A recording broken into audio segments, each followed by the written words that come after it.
Olá pessoal, professor Matheus Martins aqui, mais uma videoaula de História, e hoje a gente vai acompanhar um mapa interativo da Segunda Guerra Mundial para ter uma dimensão geográfica das transformações e das movimentações das tropas, percebendo passo a passo o que estava acontecendo no conflito. Evidentemente é um mapa aproximado, a gente não vai ter informações tão precisas quanto seria interessante, mas é melhor do que a gente ficar só em palavras, para a gente ter uma dimensão mais física dos eventos que se sucederam. Estou mexendo aqui com um aplicativo um pouco diferente, não tenho tanto costume com ele, então alguns momentos vai poder ficar um pouco estranho, mas vamos tentar fazer esse movimento aí para melhorar a qualidade para vocês, tá bom? Primeiro de tudo, esse material também não é meu, ele é um material já preparado, é um vídeo relativo à Segunda Guerra preparado aí para a educação, mas possivelmente o YouTube pode reconhecê-lo como como é que digamos, uma apropriação indevida de minha parte. Então é possível que meu canal caia durante algum tempo, mas de qualquer forma, vamos tentar, vamos ver qual vai ser do YouTube, se vai entender. Porque é um material também que é muito disseminado, não tem uma concentração, é difícil até encontrar quem é o dono dele. Então, dito isso, eu acho que a gente pode andar. E antes que eu esqueça, não sei ainda, se não for na edição a gente corta, mas provavelmente essa aula vai ser uma que vale duas. Ela vai ser muito extensa e ao invés de cortá-la no meio, eu vou deixar as duas partes juntas. Tá bom? Então vamos lá. Aqui a gente está vendo o mapa da Europa continental, a Itália, aqui abaixo, os principais atores da guerra, tá? Vou colocar aqui destacando a Itália, aqui abaixo, a Alemanha no centro da Europa, a França, o Reino Unido e a União Soviética, tá? Aqui no norte da África a gente tem as principais colônias francesas. E o restante dos países vão ser ou países neutros ou vão ser partícipes menos ativos na guerra. Vão ser aliados ou vão ser regiões ocupadas. O foco mesmo do confronto vão ser esses países acrescentados aos Estados Unidos, que vai entrar na guerra, mas não tem efetivamente nenhum conflito em seu território. Vou botar o mapinha para andar, para a gente ver o que acontece aqui em seguida. Primeiro de tudo, a gente está aqui na Alemanha pós Tratado de Versalhes. Notem que a gente tem aqui duas coisas que marcam esse tratado com veemência. Primeiro, o corredor polonês, aquela região ali que separa a Prússia ao meio, o território original da Alemanha, dando um breve corredor para que a Polônia tenha acesso ao mar. E outra coisa que marca o Tratado de Versalhes geograficamente é a região aqui do Reno, onde a França ganhou a Alsácia-Lorena da Alemanha. Ganhou ou teve de volta, né? Dito isso, vejamos então o que vai se suceder. Aqui a gente tem um mapinha da Alemanha se transformando na Alemanha nazista. Vamos seguir aí na linha do tempo. A gente está falando da década de 30, quando Hitler está assumindo o poder.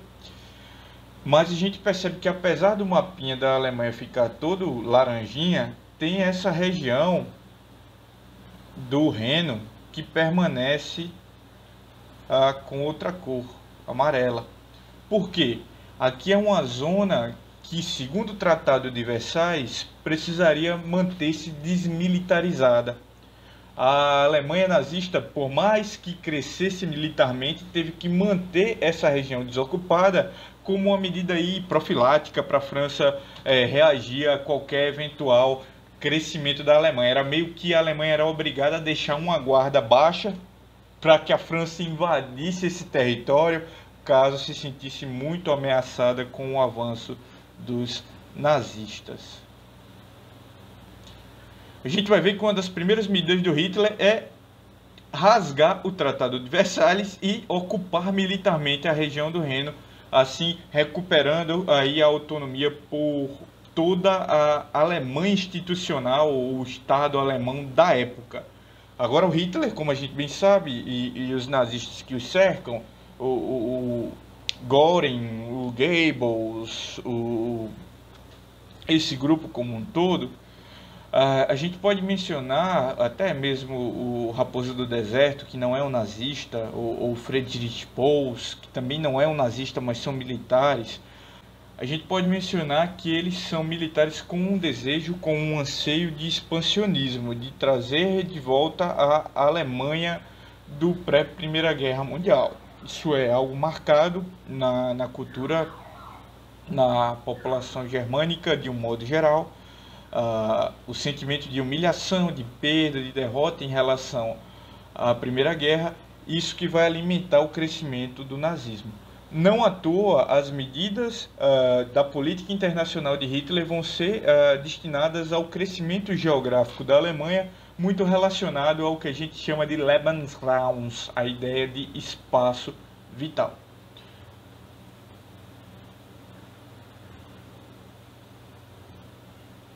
Uma das primeiras coisas que o mapinha interativo vai nos mostrar, ali na década de 30, estou falando de 1938, é o Anschluss, a ideia de união. Anschluss significa união, integração, é a anexação da Áustria. Deixa eu circular aqui para ficar bem claro para vocês. A anexação da Áustria voluntariamente à Alemanha. O povo austríaco tem uma vinculação étnica, eles são povos germânicos. Então, uma das primeiras medidas do Hitler vai ser buscar a restauração da glória do povo germânico, e isso compõe propriamente trazer a Áustria para dentro do Reich. O próprio nome da Áustria é Ostreich, é Reich do Oeste em alemão, né? Então, esse processo chamado de Anschluss, anexação, é um processo meio que voluntário. O povo austríaco é chamado a votar, uma votação meio bizarra. Na cédula está lá escrito: você concorda com a anexação da Áustria sob o domínio de Adolf Hitler, a Alemanha sob o domínio de Adolf Hitler? E aí tinha um sim num círculo bem grande, e ali no cantinho bem escondidinho um não. E obviamente o sim ganhou. Pô, toda uma movimentação de um passado heróico do povo alemão, do povo germânico sendo colocado na propaganda pública. Isso vai fazer com que haja uma adesão quase que espontânea ao Hitler, e de fato a transformação econômica que o Hitler havia promovido na Alemanha atraiu os austríacos.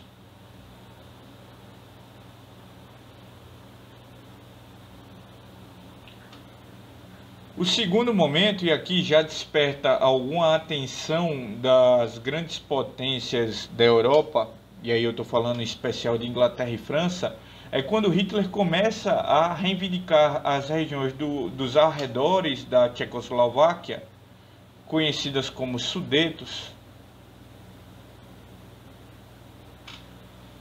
como territórios de origem germânica. Na realidade, o interesse do Hitler nessa região é pelo fato de aí haver uma rica produção industrial, e o Hitler tem interesse na anexação dessas indústrias à força produtiva alemã.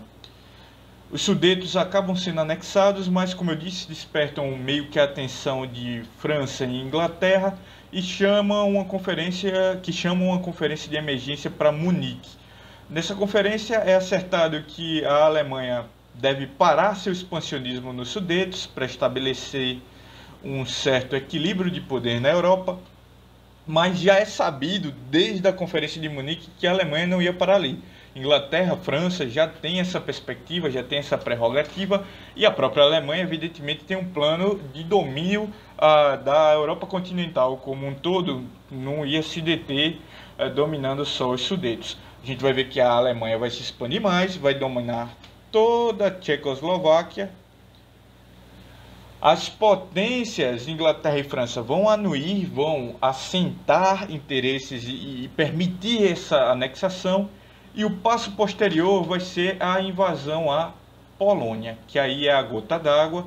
A gente vai ver que a Alemanha nazista dominando a boa parte da Polônia, vai haver aí um descontentamento frontal da França, que vai diretamente declarar guerra à Alemanha, puxando a Inglaterra para esse conflito. Mas por que essas potências foram permissivas? Se tinha uma expectativa muito grande que a Alemanha crescesse para enfrentar a União Soviética. Esse era o grande desejo das potências capitalistas. Olha, deixa os dois lutarem entre si, comunistas e nazistas. Quem for derrotado vai ser vencido muito mais facilmente depois por nós, Inglaterra e França. Então é esse planejamento que Inglaterra e França fazem, mas que vai dar errado, porque a gente vai ver que a Polônia, ao invés de ser invadida e tomada por completo por parte dos nazistas, na verdade vai ser partida ao meio, de acordo com um pacto secreto de proteção de não agressão entre União Soviética e nazistas, pacto conhecido como Pacto Ribbentrop-Molotov. Esse contexto aí de invasão da Polônia também é curioso, por outro lado, por conta da resistência dos poloneses que lutaram aí. Foi a última vez que a gente vai ver num conflito de larga escala o uso de cavalos na guerra. A cavalaria polonesa vai lutar contra os panzers alemães, os panzers entrando ali, os tanques de guerra, a cavalo. Evidentemente a Polônia não vai resistir muito bem e vai ser rapidamente dominada, por um lado pelos alemães, pelo outro pelos soviéticos. Esse episódio é chamado de bipartição da Polônia. Então vamos acompanhar aí essa transformação. Primeiro os Sudetos sendo ocupados, e aí a gente vê a incorporação de toda a Tchecoslováquia por parte dos nazistas. Detalhe, a Itália vai começar nesse contexto também, e é bom a gente destacar, uma política expansionista dentro da Europa. Talvez no mapinha não tenha ficado bem claro, porque passou um pouco rápido para vocês, mas as tropas de Mussolini cuidam também, no mesmo estilo político de restaurar a glória do antigo Império Romano, de buscar ocupar a Albânia, uma região ali que oferecia pouca resistência e que podia ser um teste para as tropas italianas verem se tinham condições de conquistar territórios em nome da glória, do reino da Itália e todos aqueles pererês de um passado heróico que os fascistas adoram vomitar. E aqui depois a gente vai ver a invasão aqui à Polônia por parte dos nazistas, que vão já aí ter um bom avanço territorial. Como eu disse para vocês, a União Soviética toma outra parte e aqui o mundo prende a respiração. Todo mundo fica esperando, vai ter conflito entre nazistas e soviéticos. Quando não rola, quando essa guerra não é declarada e todo mundo tem essa percepção, logo se pressupõe a ideia de um acordo de não agressão entre as partes. E aí a França diz, não tem jeito, vou ter que resolver no fight com a Alemanha. E aí a guerra é declarada de fato entre a Alemanha e a França. A gente vai ver que há uma tendência dos países do leste europeu a darem um certo apoio aos alemães, em especial porque há um temor muito grande da influência da União Soviética. Então esses países vão se alinhar a Alemanha, de certa forma, fornecendo aí alguns homens, soldados para o exército alemão. Bem, aí tem uma aliança pragmática, né, entre esses países do leste europeu e a Alemanha, como eu havia dito. E a gente vai ver uma certa montagem de tropas já se preparando para a guerra. Aqui a gente já está no ano de 1939, a gente vê a França postando seus exércitos atrás da linha Maginot, já preparada para uma invasão alemã. Todo mundo com atenção a mil, a guerra já está declarada. A partir da invasão da Polônia e da percepção que não vai haver um conflito entre nazistas e soviéticos, a França e a Inglaterra se colocam logo em conflito com a Alemanha. E as tropas são montadas ali na linha Maginot meio que para resistir a uma potencial invasão nazista. Os nazistas também movem suas tropas para deter qualquer avanço francês. E todo mundo prende o fôlego e espera. Os 6 primeiros meses da Segunda Guerra Mundial são conhecidos como Phone War, ou Sieg Krieg em alemão. Phone War, Sieg Krieg, basicamente significam o mesmo evento. Sieg Krieg é guerra sentada, e Phone War é guerra de mentira, guerra falsa, de títeres, né? Assim, então a gente não vai ter nesses 6 primeiros meses o que? Um enfrentamento direto entre os dois grandes blocos de potências que estão alinhadas nesse conflito. Falo nesse momento de um bloco formado por Alemanha e Itália, como vocês já bem sabem, que é o eixo, que a gente pode adicionar aí o Japão, mas que está fora do mapa, está lá no Oriente, no Extremo Oriente, e do outro lado os aliados, formados por França e Inglaterra, tá? Posso até colocar outra cor aqui para os aliados. Cadê outra cor para os aliados? França e Inglaterra.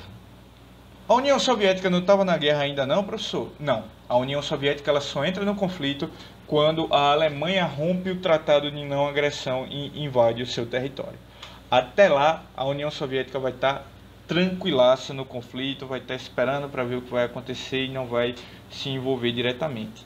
Nesse contexto de guerra de mentira, os países vão procurar preparar suas tropas e conquistar territórios estratégicos para quando o conflito se desvelar de fato. E aí a gente vai ver uma movimentação da Alemanha em direção aos países nórdicos, Dinamarca, tá? E Noruega. Em especial porque esses países vão ofertar à Alemanha nazista, quando ocupados, recursos minerais e recursos energéticos, a exemplo de petróleo. São os melhores do mundo e são suficientes para movimentar toda a máquina de guerra segundo o interesse da Alemanha? Não, mas é o que a Alemanha pode ter nesse contexto. Ô professor, mas a Alemanha ela não tem esses recursos no seu território? Vejam, até carvão mineral que a Alemanha retirava da Alsácia-Lorena, ela perdeu para a França durante a Primeira Guerra Mundial. Então esses recursos, minério, tal, não são muito encontrados na Alemanha. Para vocês terem noção, para conseguir petróleo em boa quantidade, eles extraíam o petróleo do carvão mineral, que fazia com que o petróleo alemão fosse de baixíssima octanagem, o que é um petróleo muito ruim para movimentação, para queima em motor automotivo ou motor de aviação.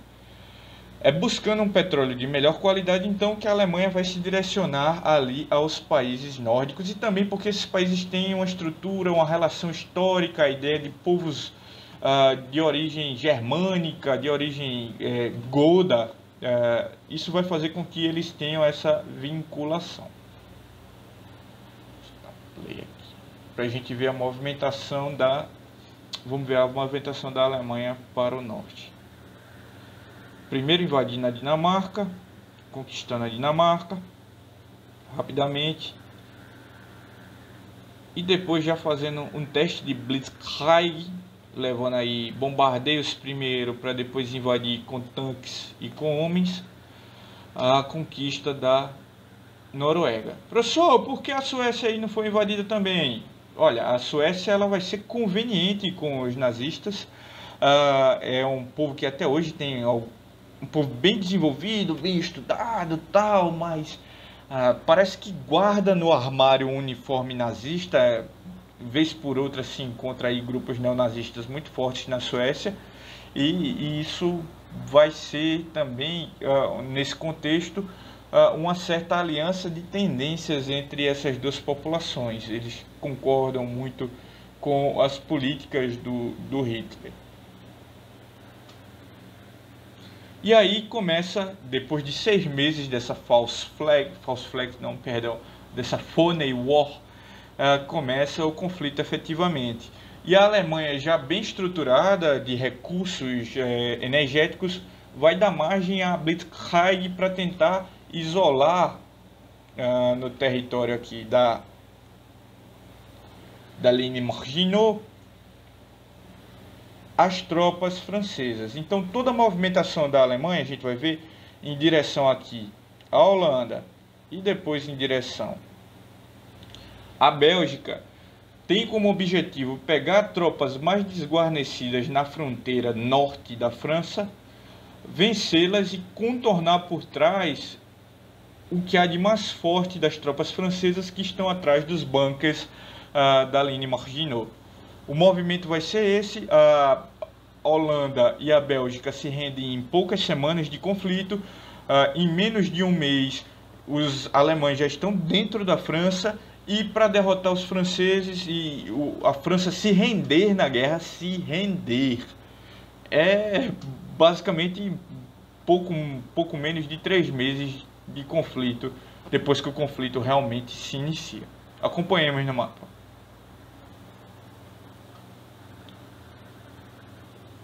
A gente vê aqui as tropas francesas indo dar combate. Há um primeiro contorno a essas tropas. Elas vão ficar isoladas aqui no norte. Deixa eu voltar um pouquinho aqui, porque o mapa às vezes ele vai muito mais rápido do que eu gostaria. Bem, há uma movimentação aqui do exército nazista para separar em duas partes a movimentação das tropas francesas e inglesas, e essa separação faz com que esse exército fique desguarnecido para ser atacado, como eu já cansei de falar, numa pinça, tá? Esse exército vai ser destruído, e essa galera aqui do norte fique isolada num porto aqui ao norte da França chamado Porto de Dunkerque. Inclusive recomendo que vocês assistam o filme Dunkirk, ou Dunkirk, eu acho que é do Christopher Nolan, filme muito bom, que fala sobre esse contexto. Em Dunkerque, os ingleses e os franceses também, mas principalmente as tropas da Força Expedicionária Britânica, que foram mandadas ali para dar um socorro à França, vão ser resgatados, vejam, de uma forma quase que heróica, por pescadores e marinheiros ingleses que voluntariamente partem com seus barcos em direção à França. Por que isso, professor? Porque o porto de Dunkerque estava sendo bombardeado constantemente pela Luftwaffe, pela aeronáutica alemã. A Alemanha estava cercando aqui com seu exército, não queria invadir, queria pressionar a Inglaterra a se render, como a França se renderia ali rapidamente. Então meio que colocaram o exército inglês de refém e todo dia bombardeavam, matando alguns dos soldados ingleses, e também cuidaram de destruir o porto de águas profundas que existia em Dunkerque. Ou seja, os marinheiros não tinham como chegar aos grandes navios que eram mandados para resgatar. Os soldados não tinham como chegar aos grandes navios que eram mandados para resgatá-los. Eles ficavam meio que isolados na praia, esperando que alguma coisa acontecesse e que eles pudessem ser salvos. E além de tudo, grandes navios são mais fáceis para serem abatidos pelas aeronaves alemãs. Isso tudo vai fazer então com que se tenha essa política, essa estratégia de mandar pescadores, convocar pescadores para que voluntariamente fossem resgatar os soldados, e esse tráfego de quase 100 mil homens, é muita gente, é feito em pequenas embarcações com 20, 30 soldados de uma vez, em vez de ser em grandes navios. Esse exército que é levado para a Inglaterra faz com que a Inglaterra possa se reorganizar a tempo aí de dar combate à Alemanha, contando com a ajuda dos norte-americanos, que vão entrar um pouquinho mais tarde no conflito. A Alemanha conquista o norte da França, rapidamente Paris fica desguarnecida, e aí a gente vai ver o Hitler passeando por Paris. E o sul da França, como era uma região ali de um domínio um pouquinho mais difícil, tinha alguma resistência de partisanos, se pensou que era mais interessante existir um governo de franceses. Então os alemães concordam em estabelecer ali um governo fantoche, conhecido como governo de Vichy, porque a sede, a cidade é a França de Vichy, na verdade. A cidade que é a capital é Vichy. E o governante vai ser o Marechal Pétain, é um general colaboracionista com os nazistas. Sobre essa circunstância da França ocupada, outro bom filme, Bastardos Inglórios, recomendo, embora vocês tenham que pensar sempre que Bastardos Inglórios é uma obra extremamente ficcional. Ela não retrata em nenhum momento exatamente o que acontecia na guerra. Ela dá uma dimensão da cultura, do pavor da ocupação, do sentimento que os franceses tinham, a maioria pelo menos, tinham em relação à ocupação germânica, como alguns foram colaboracionistas e como outros enfrentaram e resistiram aí aos nazistas. Mas é pura, extremamente pura ficção, tá? Seguindo, aí a gente vê o estabelecimento da França de Vichy, perdão. E a gente vai ver o mapinha ficando mais rosa, porque aí é a cor que eles estão colocando relacionado a os nazistas, tá bom?